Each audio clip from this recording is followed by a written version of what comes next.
breaking news today, the Basshunter is getting to put in his fall food plots. I really don't understand what's the big deal about a fall food plot, but it's people lining up for miles and miles and people crossing deserts trying to get over just to see what the Basshunter is putting in his fall food plot.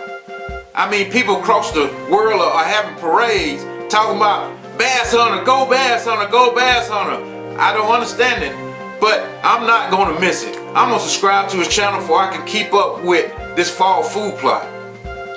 If somebody can explain to me what's the big deal about a fall food plot. But I'm not going to miss it. So subscribe if you haven't so you don't miss it either.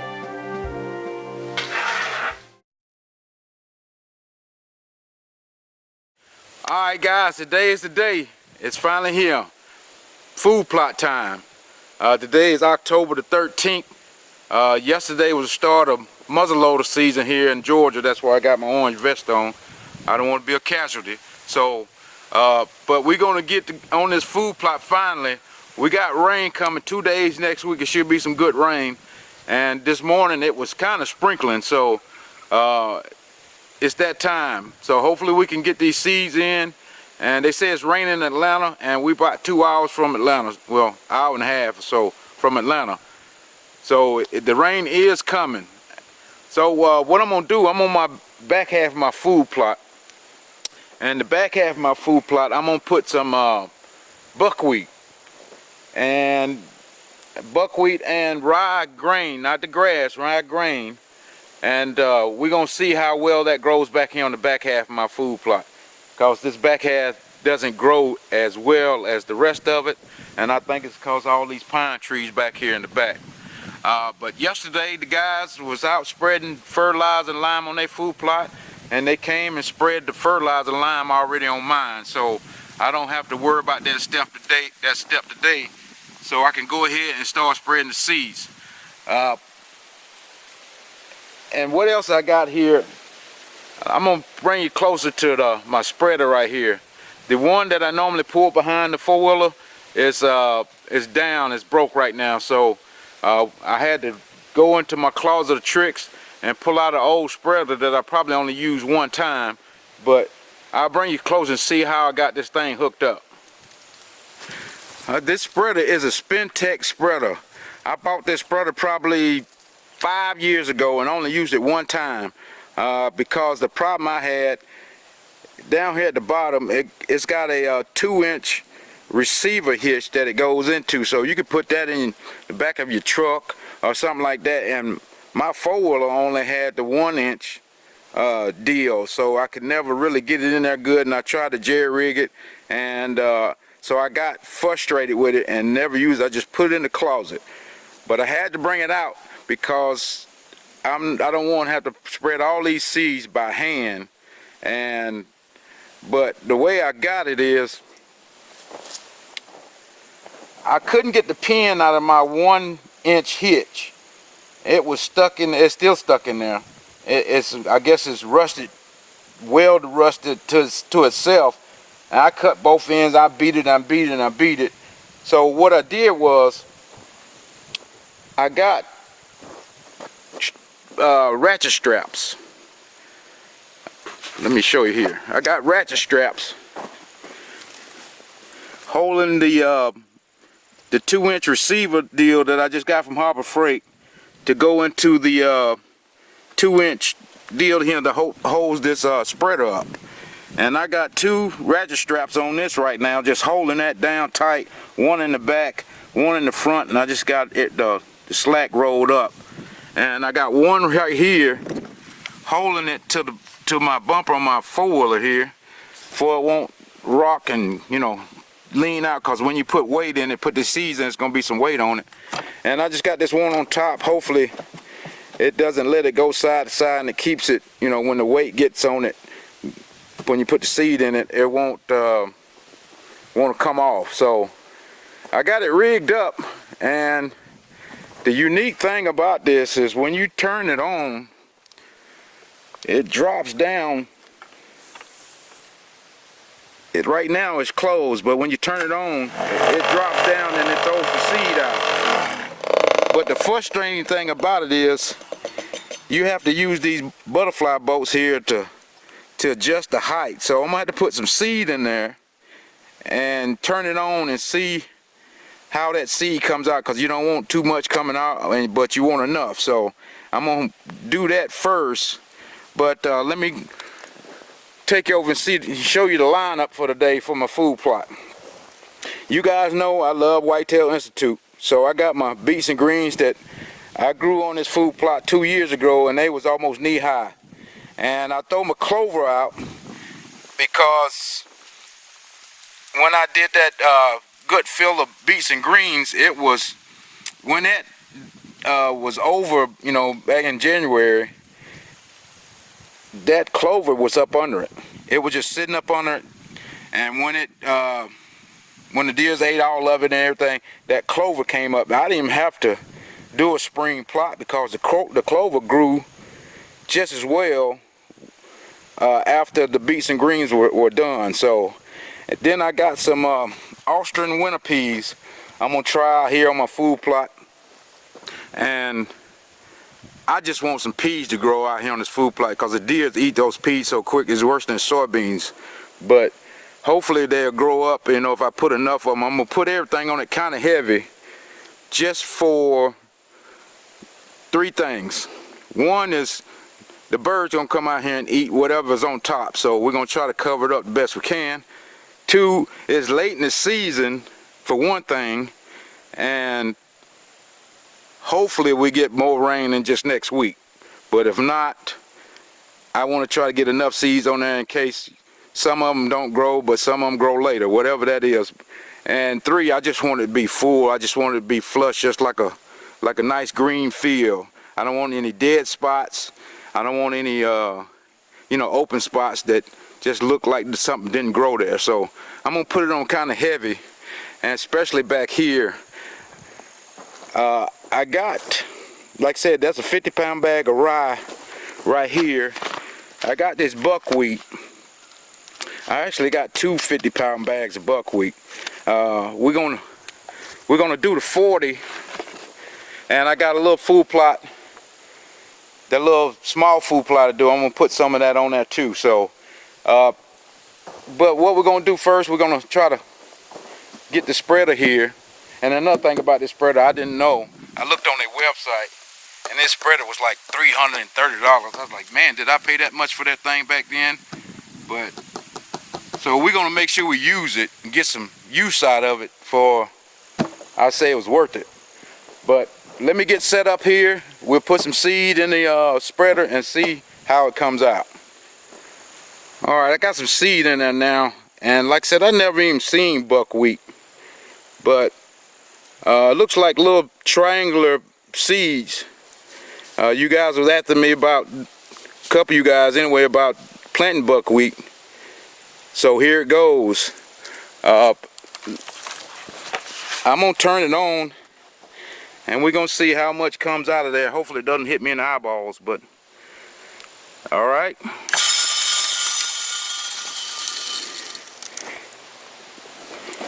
Yeah, that was way too much.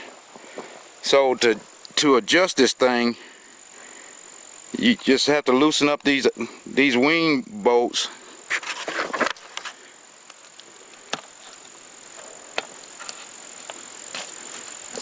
And just slide it up a little bit.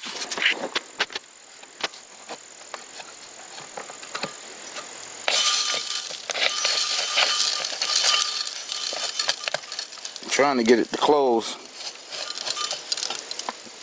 I know one reason I stopped using it because it was frustrating. But we're going to figure it out today because we don't have a choice.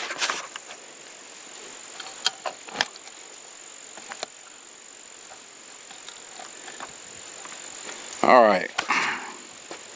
Let's try it again and see how much comes out of there.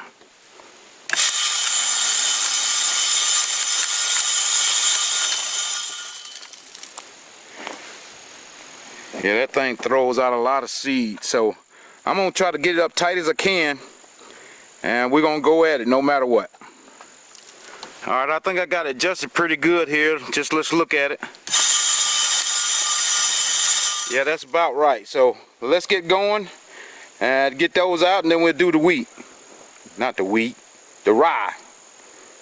Boy, it's gonna be a long day.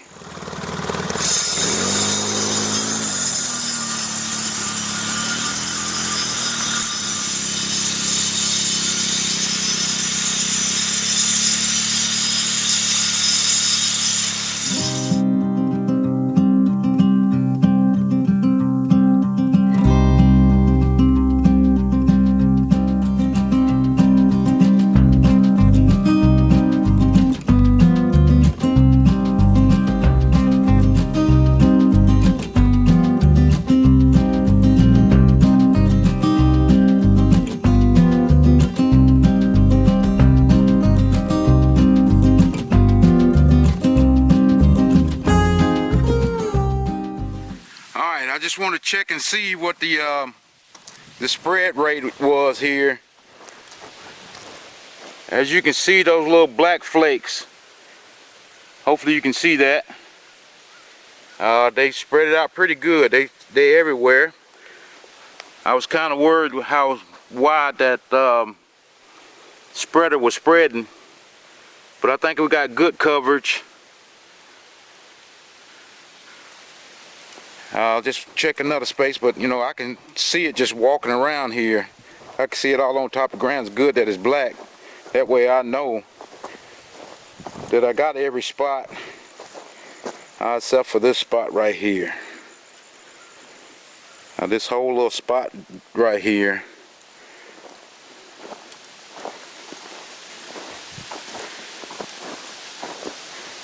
Okay. It's good back here, just this one little spot. I'm gonna put some more in here and just get this little spot for, like I said, I don't want any dead areas or nothing like that. So I'm just trying to follow how far up did it. I start seeing seeds right here. So just this little strip here. And we're gonna go ahead with the rye.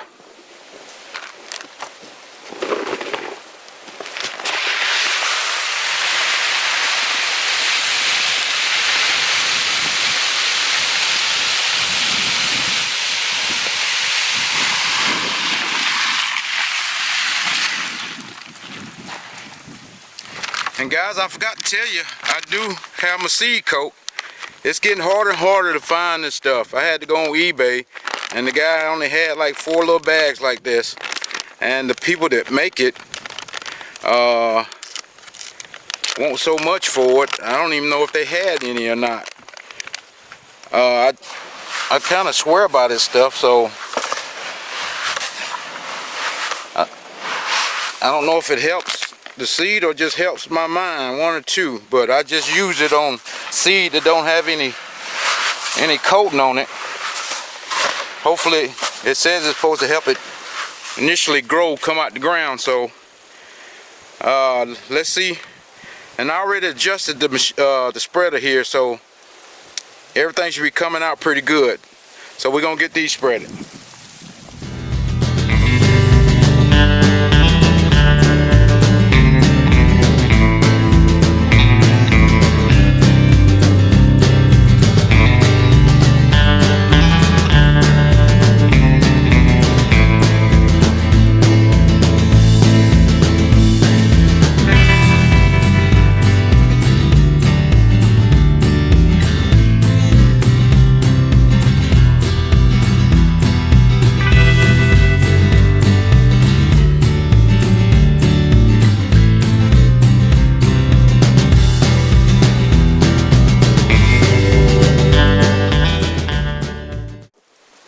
Alright, let's see the seed coverage on that. I think that was pretty good. I didn't have it as open as I did on the buckwheat, but as you can see, all the little white seeds are the grain. The little small one, that's the fertilizer and the lime. So looks like it's pretty good everywhere. So that's all I'm going to put back here on the back half here. And I'm going to go ahead and hook up the drag and drag this, and I'll show you what the drag is this time. Alright, this is the drag. I didn't come up with this invention. This is Steve and Chris's deal. What it is a just a grate that cover up you know, holes that like water holes, just a grate to go over top of them, nobody step in them type deal. It could be a panel off the side of a big truck that you just kick your shoes on and knock the mud off of, whatever. It's something to that effect. And it weighs probably 30 pounds. I don't know how good it's going to do on my food plot, because like I said, we got clay that's like gravel now, so. But we're going to try. We're going to put a little speed behind it. Hopefully that'll cover up the seeds, because I don't want the birds to eat them up. But rain is coming quick, so hopefully that won't be an issue. So let's go ahead and get that done and keep moving, because you can see it's getting gloomy up top, cloudy, it's getting dark. It's just a little bit after 11 o'clock and it's looking gloomy, so that rain is coming.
Alright, we got that covered up pretty good. That drag is a little light and it ain't wide enough. So little spots like this, I'm just going to kick some dirt over it. But you can see the rest of it. Seeds are mostly covered. You don't see that rye sitting on top of the ground, which is a good thing. The birds won't eat it all up. And especially with the rain coming, that'll be sufficient. So we're going to move on to my big food plot, because I got the 40 to do today and my little honey hole little place. See, a spot like this that has seeds, you just kick it over. Nobody know. So, all right, with the seeds that goes up top here, like I said, I'm gonna do the beets and greens, the clover, and this Austrian winter peas. So I'm gonna go and put the winter peas in first, but of course I gotta calibrate the spreader for those seeds. And I guess that's why I didn't use that thing much, because every time like a bigger seed, you gotta adjust it again, and it just takes too much time.